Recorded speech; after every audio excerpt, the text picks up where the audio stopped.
Darrell Bock, welcome aboard Bendiksen Airways. Oh, glad to be aboard, Alexander. Good to see you. And you too. So, we're just finishing up Easter. Why is Easter an important holiday for Christians?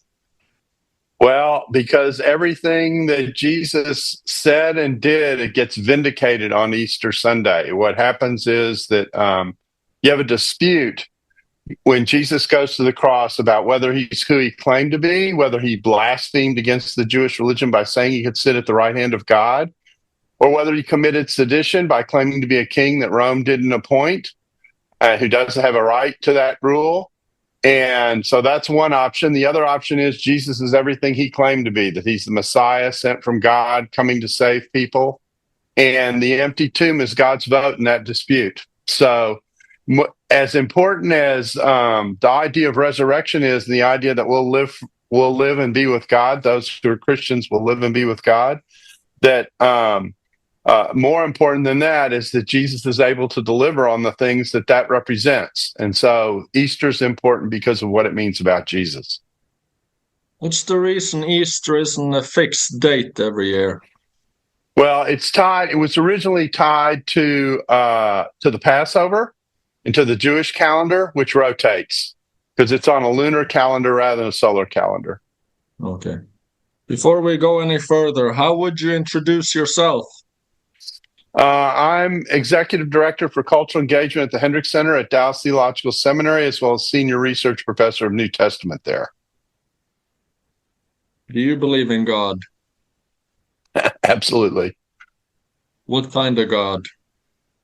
A gracious God, a kind God, but a God who also believes in justice, and a righteous God, a God who, as creator, has designed us in his image so that we can image God and reflect him and be in relationship with him. And so the idea of being connected to the living God is really important, and the attributes that he has are important, running all the way from righteous and justice to grace, forgiveness, compassion. There's a whole range of characteristics that God shows in both the Old and New Testaments that show his character and show his commitment to humanity. I mean, nothing shows more commitment to humanity than taking up the penalty for that for which he was not responsible, but that human beings are responsible for. Is he a physical entity? Well, when incarnated as Jesus, yes, but otherwise he's a spirit, so he's physical in that he exists, but he's not physical in the material sense that he has a body or a place that he resides. So language like the right hand of God is figurative for being close to God, that kind of thing. Okay. I'm interested in Jesus. He is obviously one of the most talked about figures in history. What can we say is with the most historical confidence about Jesus was and what he taught? Well, if we listen to Josephus's testimony about Jesus, who was not a believer, he existed. He did unusual works, which is a recognition that he had a reputation as a miracle worker. It's interesting that even the Jewish materials don't dispute that Jesus did unusual things. They called him a magician or a sorcerer to suggest that the power that he had was a negative power, malevolent power, as opposed to Jesus doing the kinds of works that he did. And then he was crucified under Pontius Pilate. We know that. We know that came at the behest of the Jewish leadership. Josephus tells us that. And we know that a community arose out of the belief that his followers had that he was raised from the dead. Everything that I just said is testified to by a Jewish general from the first century who lived in Israel. And then the New Testament, as a good source for information on who Jesus is, of course, tells us a lot more. But basically, Jesus claimed to be the promised one of God, the Messiah, if you will, a certain kind of Messiah, a Messiah who would suffer as well as be exalted and one day return and exercise power. And so Jesus is at the center of the kingdom of God, and he urges us to come into a relationship with him through the work that he's done on our behalf, which we've just commemorated with Easter. Was he the peaceful figure that at least the Bible tells us, or was he also a political, maybe a militant figure in some ways? Well, he's political, but not in the standard political sense. He is offering to people in the Roman Empire a relationship with a kingdom that's not connected to Rome. So to that extent, he's political, but he's not violent. At least he's not violent in his initial coming and his gathering of people. Everything about the book of Acts shows that all the violence that came in the first century with the community was generated not by the church, but by those who opposed the church.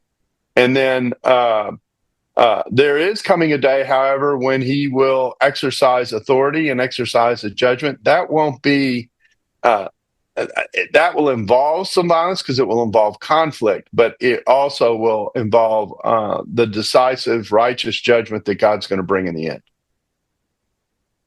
Why do you think Jesus remains such a compelling and also contested figure even 2,000 years later? Well, he's a compelling figure because he urged the best out of people. He actually was teaching us to read our hearts before God. That's challenging to people and therefore contentious.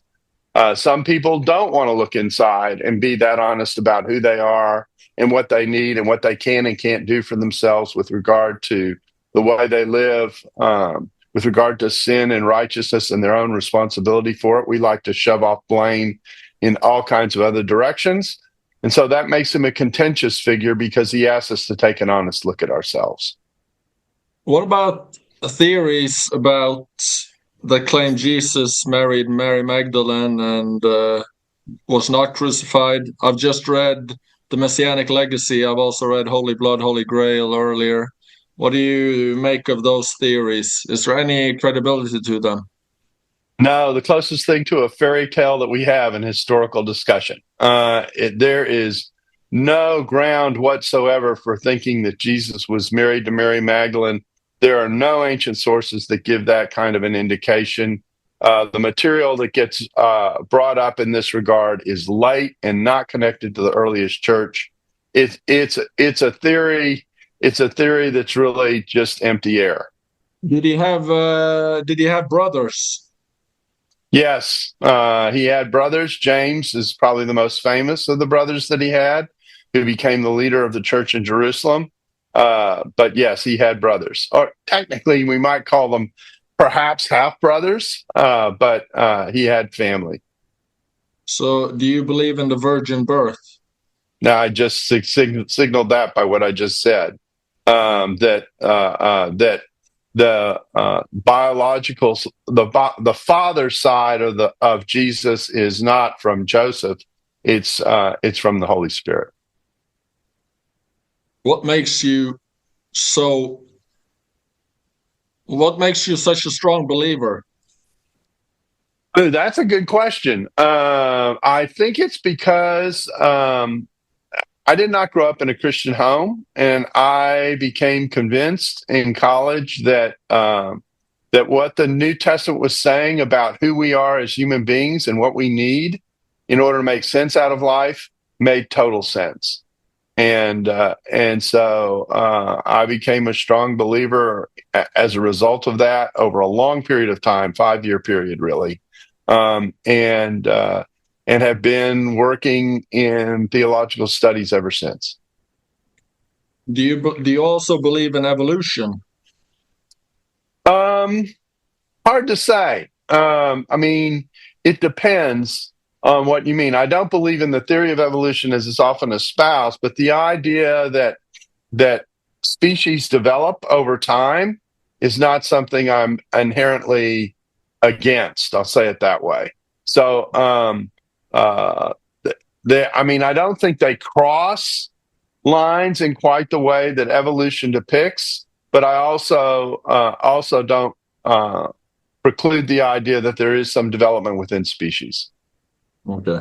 Did the Council of Nicaea create the Bible, and did they vote on Jesus' divinity?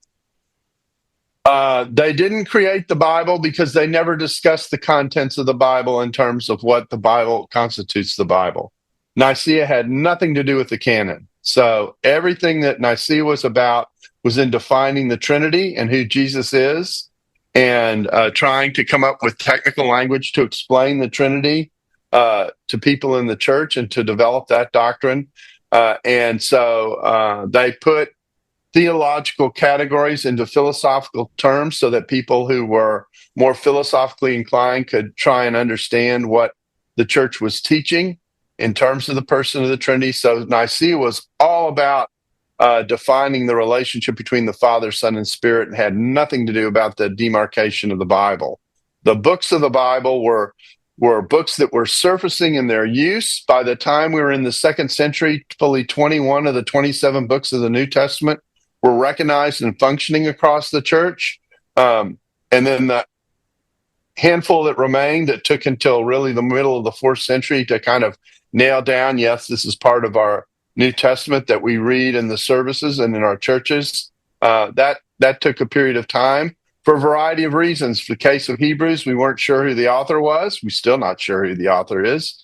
And in the case of Revelation, it was just such a different book. And then you had 2nd and 3rd John, which were so short, people wondered whether it belonged in the Bible, that kind of thing. So there were reasons why some of the books took time to be recognized. But by the time of Athanasius in 367, the 27 books of the New Testament were being named and recognized and utilized in the services. That was the test. Some of the Gospels that you hear about, like the Gospel of Thomas, were never read in the services. Origen, the beginning of the 3rd century, says we don't read this Gospel in our services, as a way of saying that it was not recognized and accepted. Okay. So what kind of or could you say a bit more about what kind of criteria were used to include or exclude texts? Well, the main criteria was their usefulness to the church. There was a recognition by their own quality that they communicated a revelation and communicated a disclosure about the early Christian faith that was perceived to come directly from God and reflect inspiration. So their use was one thing. That use was spread across Christendom, so it wouldn't be limited to a given area. They had to have some type of apostolic connection, either an apostolic writer or a writer who had connection with the apostles, so that they were in touch with the eyewitnesses who witnessed Jesus's ministry. That's the second criteria. Those are really the two main criteria. Of course, it had to be orthodox in theology. It had to reflect the belief about who Jesus is, who the Spirit is.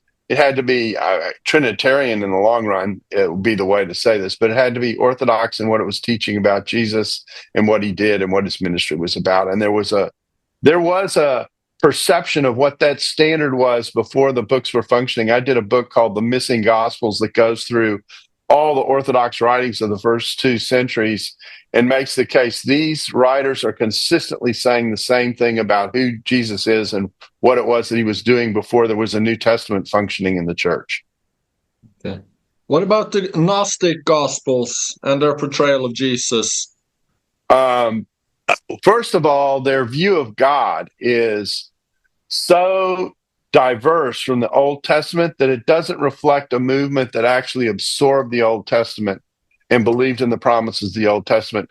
In Gnostic Christianity, creation is a flawed creation coming from a combination of a female God, a female archon, and a lesser God, and is flawed from the very beginning, and the material world is flawed from the very beginning. That's not Genesis 1.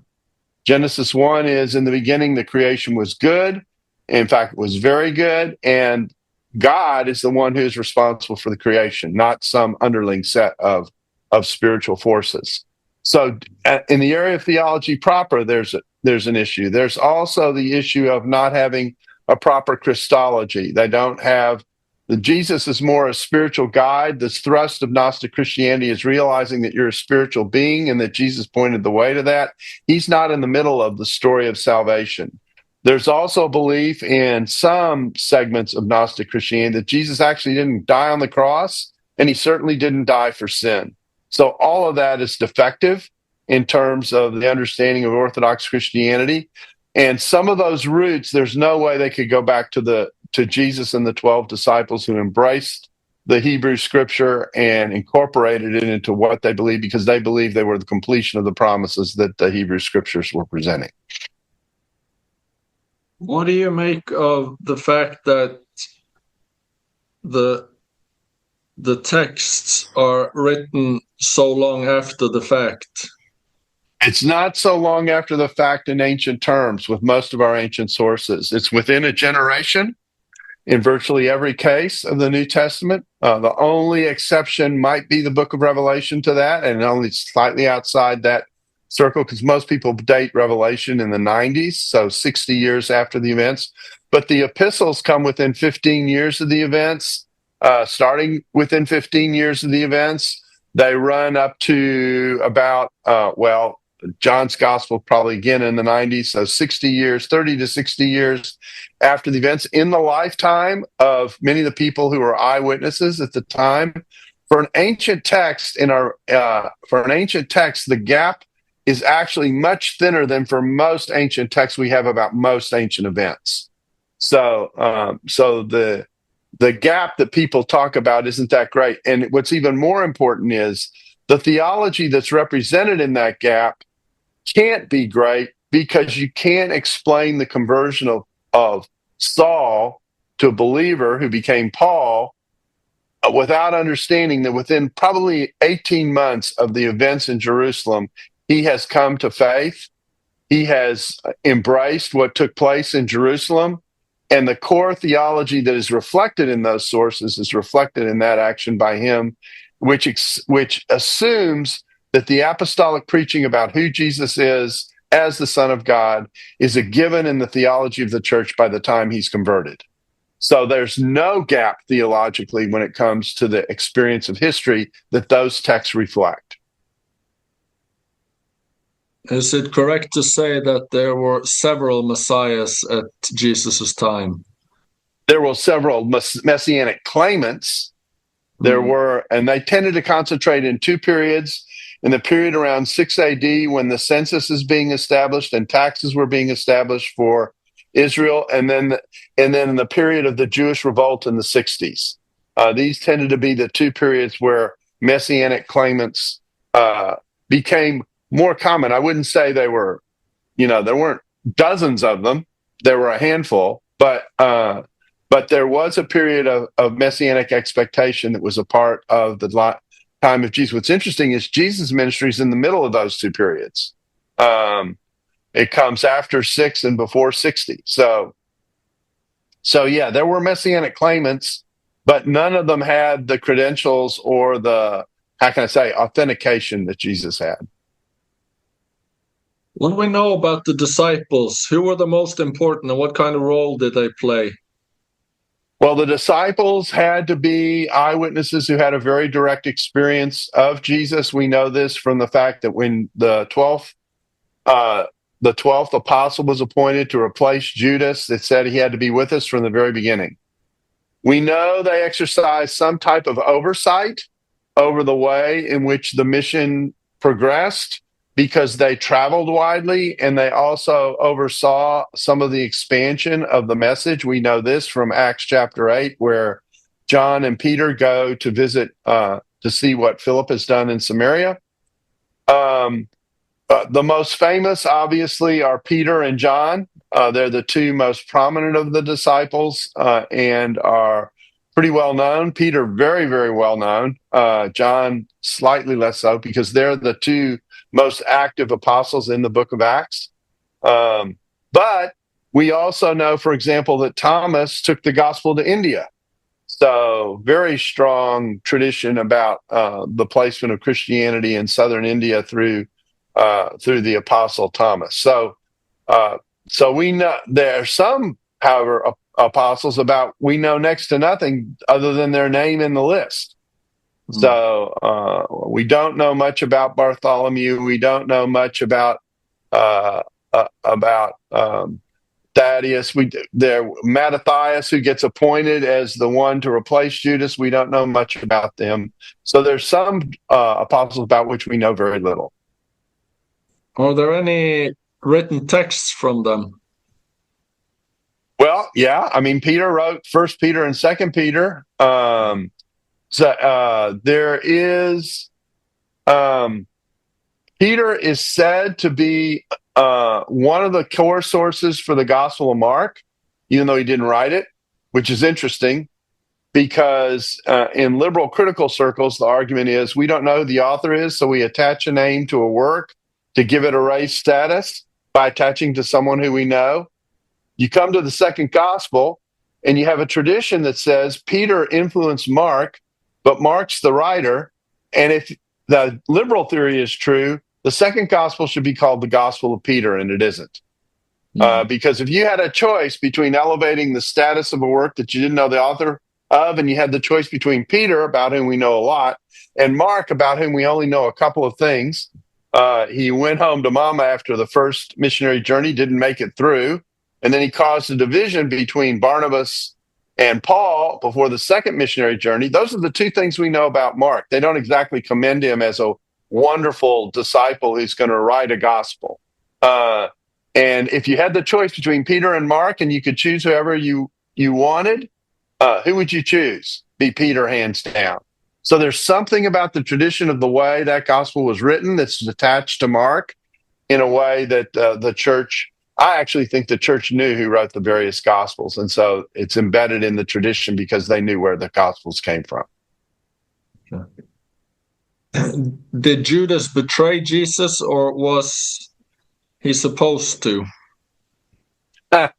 Both. He betrayed Jesus on his own.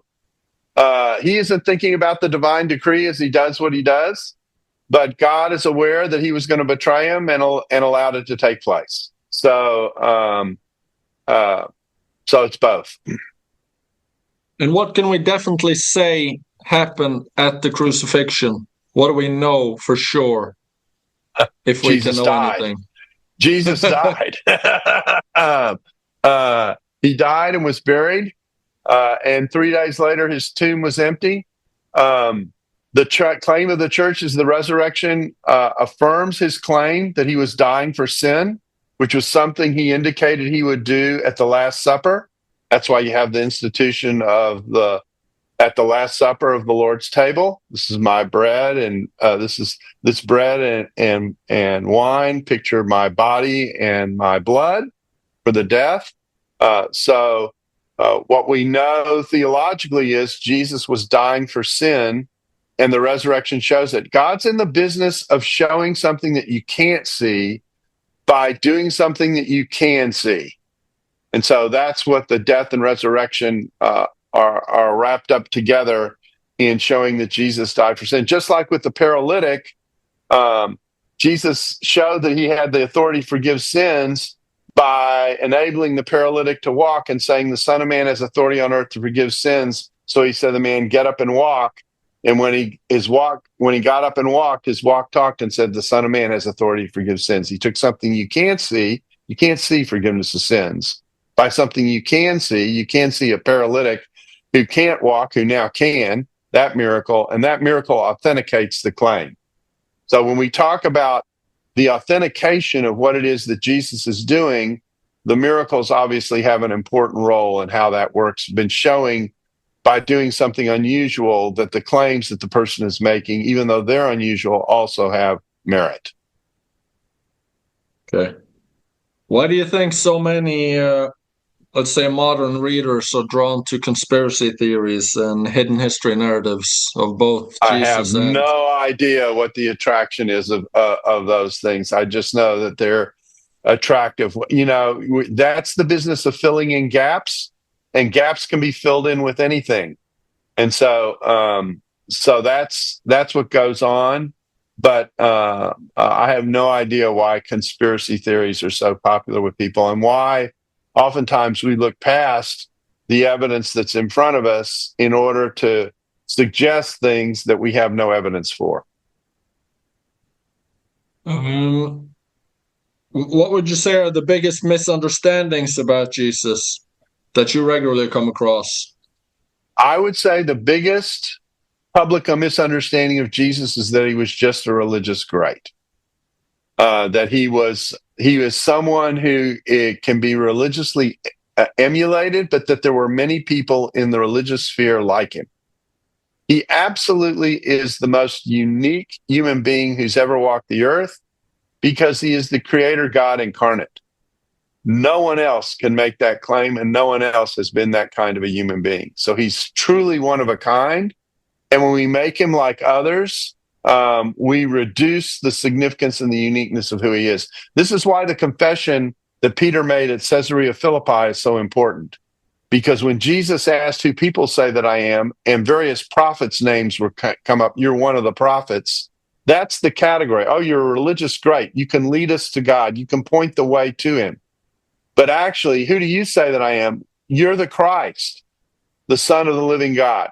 You are, Peter's answer was, we know you're not just a prophet. We know you're in the middle of everything that God is doing. And that there's no way to talk about what God is doing without talking about what you are doing. And Peter said that, Jesus affirmed it. And that difference between prophet and Messiah in the middle of everything that God is doing points to the uniqueness of Jesus. He spent the rest of his time with the disciples explaining exactly what kind of Messiah he was going to be. He was going to suffer. He was going to be exalted. He's going to come back and judge. So this authority that extends over every human being from Jesus is something Jesus talked about himself as the one in the middle of everything that God is doing for humanity. I asked you earlier about some controversial ideas. Is there space in serious scholarship to explore controversial ideas about what happened? Not only is there space, it's occupied. People are always exploring what they think about Jesus. They're always putting forward ideas about what they think about Jesus. That's what the public space in New Testament studies and in theology is all about. So yes, the space is there. People are occupying it. They're occupying it with all kinds of ideas, and there are all kinds of discussions about who Jesus is. Are there still texts being excavated or found from older days that shed new light on this? Occasionally, I wouldn't say unless we get a major find that we have very much out there beyond what we already have. We have texts that show the world of the first century. Those are the important texts that we have. So the Dead Sea Scrolls, probably the most famous collection, tells us what a sect of Judaism was like in the first century that lived out in the desert that was waiting for God to come and redeem them. And they describe the world of Judaism of the period of Jesus.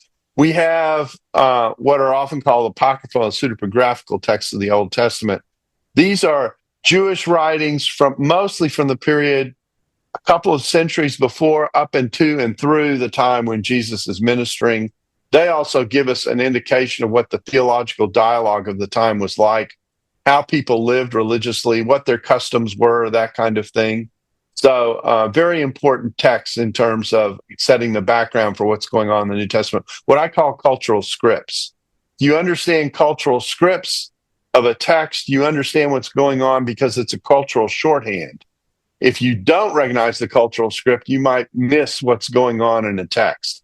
And so I often use a sentence that's about British cricket. I'll see if I can adapt it for Europe and a European audience. And if I were to say, how can I do this in code? The Gunners are going to Paris to pursue the cup. Okay, that's a perfectly good sentence about what's going on right now in the European Football League and in the European Championships.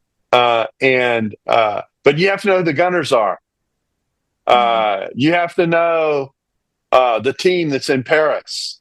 You have to know what the cup is. So that's all cultural script.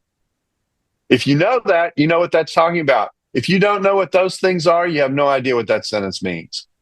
Yeah, that's a cultural script. What do you make of the world today? A mess. It's a mess. We are manifesting all the things the Bible talks about how we are unable to live well together.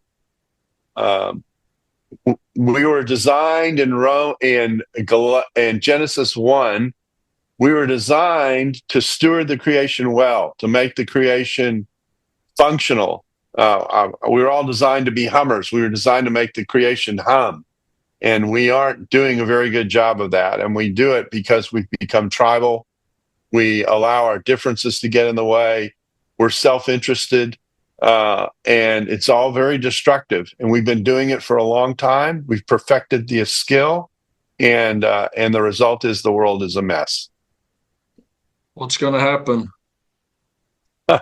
Well, it will remain chaotic and be a mess until God comes and fixes it, till Jesus comes back and fixes it. I don't know when that's going to be, but at some point, God will probably say enough, and Jesus will come back and establish peace on the earth and establish a new heaven and a new earth, and hold every person accountable for how they've interacted with him.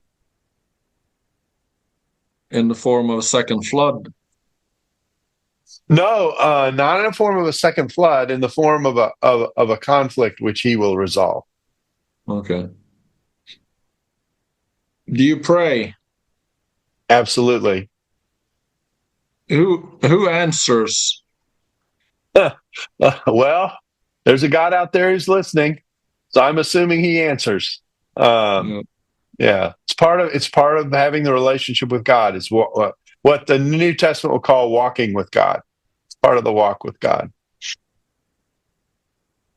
Something I've always wondered about is, why are there so many different paths within Christianity?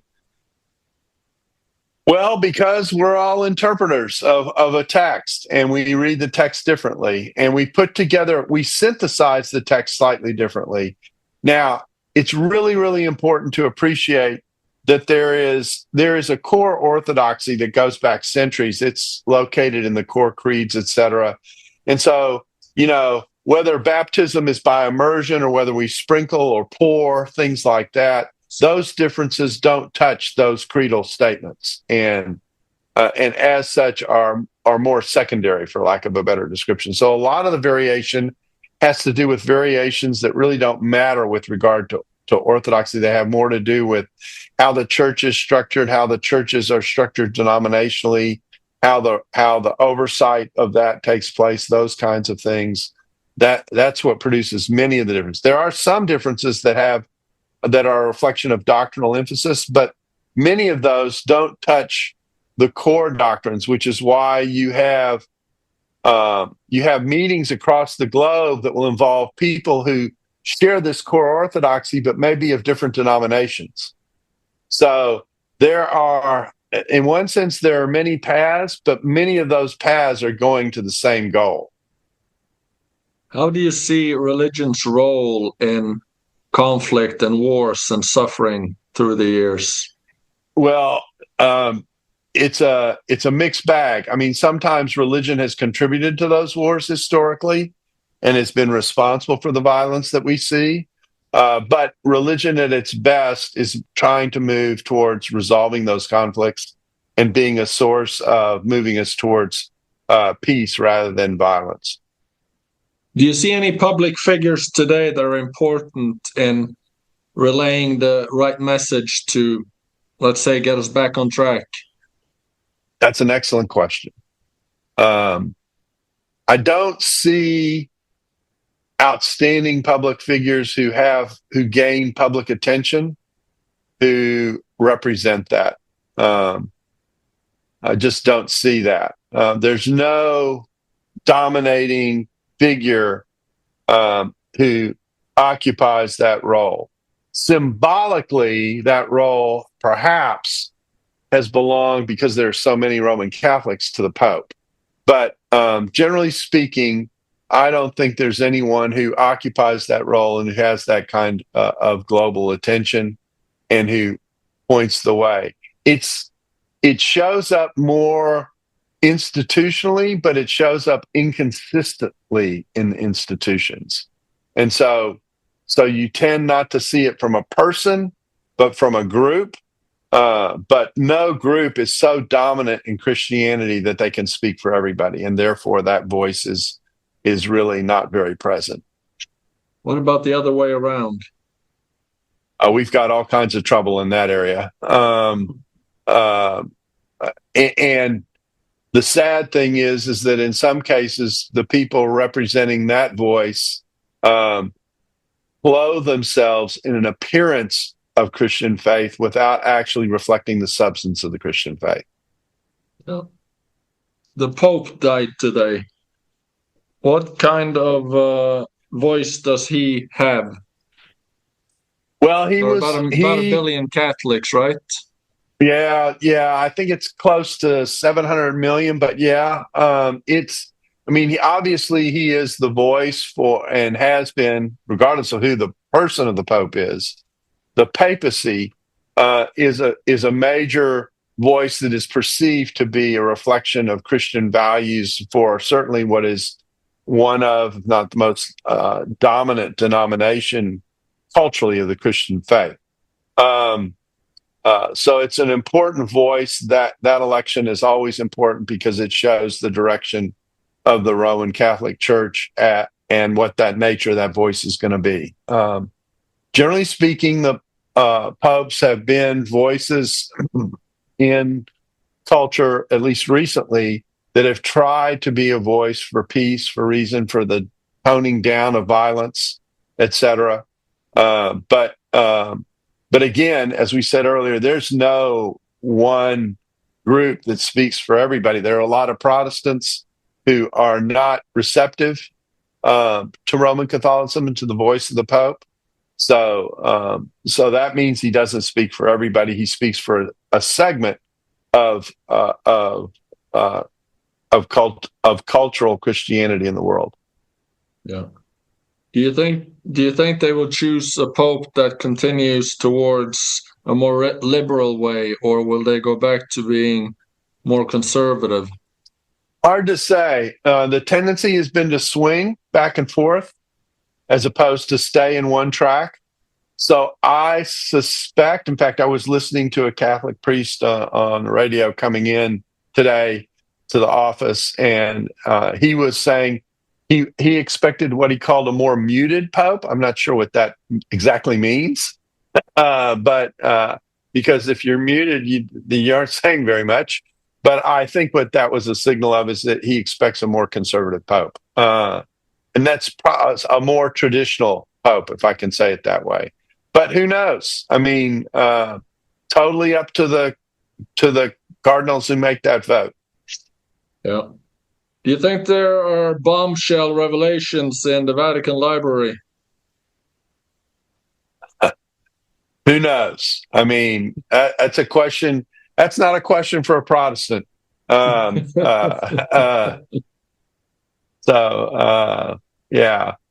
knows? I mean, I imagine the library has all kinds of interesting things in it. And I imagine that it's full of volumes that have not been explored. But what that contains, only God knows. What do you do, and what should the regular person do to try to contribute to a better world on a daily basis? Be a faithful Christian. Live out your Christian faith.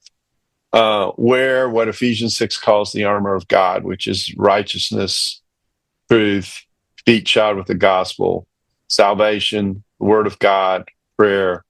Try and serve the city in a positive kind of way. Be a good neighbor. Love God with all your heart, mind, soul, and strength. Love your neighbor as yourself. Even love your enemy. The things that are distinctive to Christianity. Just live out your Christian faith in a faithful way. And connect yourselves and be encouraged by others who are doing the same. If you were born in a Muslim country, do you think you would have been a Muslim? I mean, who knows? There are lots of Christians in these Muslim countries, and in some Muslim countries, there are lots of Christians who are emerging from Muslim context. There's a huge growth of Christians, for example, in Iran. So I have no idea. I'll be honest, I don't spend much time speculating on things or hypothesizing on things that aren't a part of the reality that I live in. So, I mean, the answer to the question obviously is, yeah, it's possible. But but again, because I didn't grow up in a Christian home and came to faith, I know what it is to be able to search for God and find him in a context that wasn't where I started. Is there anything else you would like to touch upon? No, I think we've covered the universe. Then I have one final question. What is the meaning of life? Well, the meaning of life is we are made in the image of God, to image God, to know him, to walk with him, to allow him to form and shape us, and to take us in the direction that where he has placed us, so that we can be who we were designed to be and serve those around us in a way that is collaborative and that allows the world to hum. And I tell people, if you think about Genesis 1 and the way in which the story of creation works, creation in front of him one at a time, and he went, no, no, no, no, as they were looking for a helpmeet, someone who would complement him and complete him, if you will. And he kept going, no, no, no, no. And then God created a woman.